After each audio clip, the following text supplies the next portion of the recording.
Scrappy Peeps, Iris here, and I'm super excited to bring you a new series with my friend Maggie Blethen from Crafty Maggie. This series is called Make It a Double, and we are going to be taking single pages from Pinterest and making double page spreads.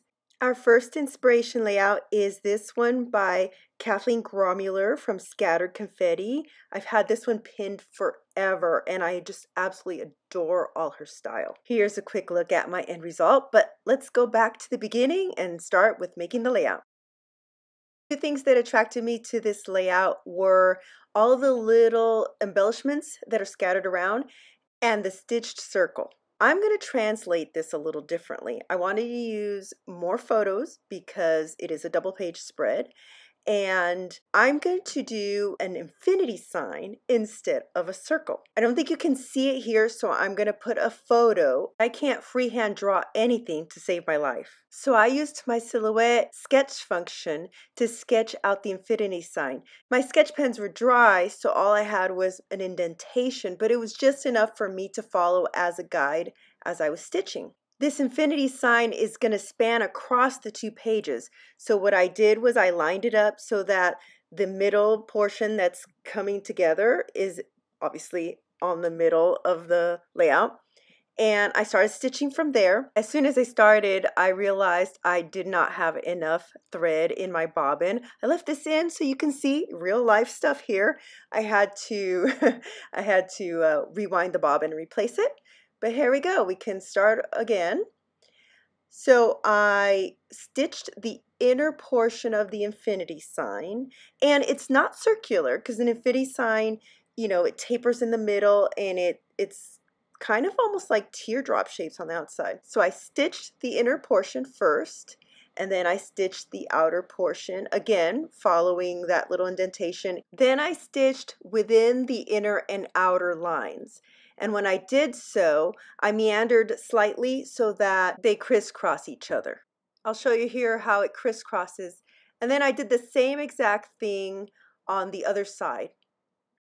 Here is the end result, and I absolutely love it because it looks like an infinity sign rather than two circles side by side. I did not want to snip along the edge of those threads because I don't want it to unravel. So what I'm going to do is just pull them back and tape them down. One of my strategies when doing two-page layouts is actually to make sure that there are elements that overlap the center, even if I have to cut through some photos. And that's what I'm going to do here. So it is going to be covered slightly in the middle, but you can still see clearly that it is an infinity sign. I printed a lot of photos because I wasn't exactly sure which ones I wanted to use. The inspiration layout had two photos. They were definitely landscape and they were fairly small. I'm not sure exactly how big hers were, but I printed mine at 2 by 3. I set myself up a template in Lightroom to do that. And then I also had a border around them. So they're about 2 1/4 by 3 1/4. So here we've gotten to, I believe, my final choices. 2 landscape ones are in the same position where her landscape ones were, and all the rest are portrait, but I think they fit the areas very well. There were a couple choices that were just too light in comparison to the others. I like to tape my 2 pages together. Then I don't have to worry about them continually coming apart, and especially since I'm going to have elements that span across. By the way, this layout is part of my daughter's baby album. She's about to turn 16, and no, I haven't finished her baby album. It's one of those unfinished projects that I just wasn't finding inspiration at the time, and when my babies were little, I was just too exhausted. And that was part of the motivation for me to do this series, because my baby albums are something where I do have lots of photos I want to put on layouts. And a lot of the double page inspiration that I find just feels very dated. So I wanted to do something fresh and fun. So if you recall, the inspiration layout had a border at the top that was made up of 2 pieces of paper, and they were sort of one staggered on top of the other. I'm going to do a border across as well. I pulled out some patterns from Crate Paper's little U line, some Felicity Jane, and the gray one is Pink Fresh Studio from their Indigo Hills line. I'm going to go with the hand cut look just like hers do to me, and then fold them up. Now, like I said before, one of the strategies when I'm doing a double page layout, which I think just helps unify everything and make it look like a cohesive spread rather than just two one-page layouts stuck side by side, is to spread across the elements through the middle and then go ahead and cut them. So that's what I've done with the gray paper. I stagger and layer them so that the shorter ones, or the least wide ones, are underneath the other ones. And then, like I said, just fold them up. Once they're all the way across, it's time to put all sorts of little embellishments along the stitching lines. I pulled out more Pink Fresh Studio, and I briefly considered that rainbow, but it has yellow in it, and I knew that I was going to use my Color Cast Designs acrylics, especially the confetti mix. I think it's called the Heart Mix, and it has some XOs that are rose gold. So I knew I was going to be putting pink in this layout. I'm not a fan of pink and yellow together, so I discounted anything that had yellow in it. But I did like that navy blue sprig, so I wanted to make sure that I'd bring that color in. Some of the stuff that I'm putting on here are really old things that I either die cut or punched out, like the butterflies, the clouds. There are some vellum elements that came from packs that are so old I don't even know.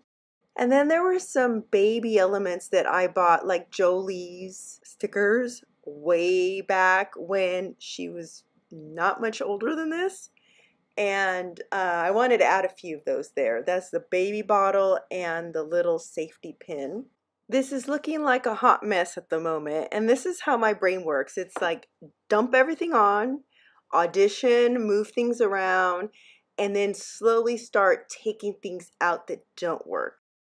I grabbed from the little U pack the number 1, and I really wanted to include that in here because, like I said, this was her first month of life. I'm starting to get a little bit of clustering going on. The inspiration layout had a big black ampersand at the bottom, and I sort of wanted to have something there, but I didn't want something solid black. This is about the point where I remembered that I hadn't pulled in the Color Cast Design acrylics yet, and then my iPhone clamp fell from the arm portion onto my layout. So I don't know if you can see under the photo at the top, there's a little divot on the paper, and I was brushing away some of the little black flakes that came off the holder. At some point between remounting the clamp and filming, I had pulled in the Color Cast acrylics. So now you see that things are getting a bit cleaner. I took away all of the bigger elements, like the clouds and some of the bigger butterflies. I kept the chipboard hearts from the Pink Fresh Studio. I spread around the acrylics so that they balance out. The two mirrored rose gold XOs, one of them is upside down at the moment, but it will be right side up. They are opposite of each other, and then I've got some pink elements at the top right and a pink element at the bottom left. That sprig I'm going to cut in half so that I can have a little bit peeking out of the two clusters of photos on either side. And then I go off to grab a couple more elements that were in the inspiration layout. She had a hello die cut that spanned across the circle and ended with a little sentiment. I'm going to do the same thing here. This is an Ali Edwards word that I die cut in my silhouette. I actually altered it so the tail after the O extended. And then I cut it twice so that I can put more of the tail part across the other span, and that joins up the sentiment. So it's the hello, the sentiment in the middle, and my title, which is my heart. Another thing she had in her layout were some stars. I believe there were cork ones and glittery gold. Here I'm using an EK Success border punch to punch out stars out of wood grain paper. That's a Felicity Jane. I went off and die cut some clear ones with my actual die cutting machine, manual die cutting machine. I know, I can't believe it either. I have an Evolution and I don't have great success with it, even though it has the little motor. But I used an old Heidi Swapp overlay that's acetate with a word in the middle, and I die cut stars from the edges. At this point off camera, I glued everything down. I used my Liquitex matte medium in my fine liner for most things, and then the flare, I used glue dots. The finishing touch are splatters, and you know, I have this love-hate relationship with the Heidi Shine, the Heidi Swapp Color Shine. I actually like the shine, but it tends to get this really weird ring around it. The shiny part settles in the middle, and I think the more watery part just spreads out. It looks like little oily rings, and it's not very attractive. So I like to mix my Heidi Shine with some other mists that I have, and also that gives me the color just as I want it. For the darkest color, which is like navy blue, I mixed the navy Heidi Swapp Color Shine with the Tattered Angels Moonlight, which I've had, you know, since like 2008 or so. I mixed the Heidi Shine Teal with the Mr. Huey Sky, also have had forever.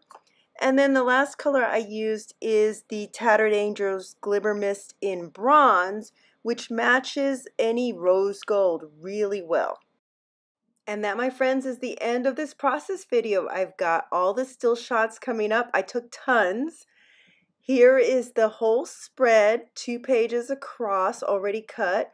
Here is the inspiration piece. You can see that I tried to keep the integrity of the original. I kept the stitching, the border on the top, much of the coloring, and that band across with the hello joining up with the sentiment in the middle, and then I just extended it to join up also with the rest of the title. But of course I made it my own with 8 photos, and I stitched an infinity sign instead of a circle. So tell me what you think about this new series that we just started. I'm doing this with my friend Maggie from Crafty Maggie. I will have a link to her video. I'm pretty delighted that hers turned out way different. That's what's great about doing this as a collaboration with her. We get double the inspiration with double page layouts. If you like this video, please subscribe and hit that notification button so you can find out when we have our next video in this series. Make it a double. Thanks for watching, guys, and I'll see you here next time.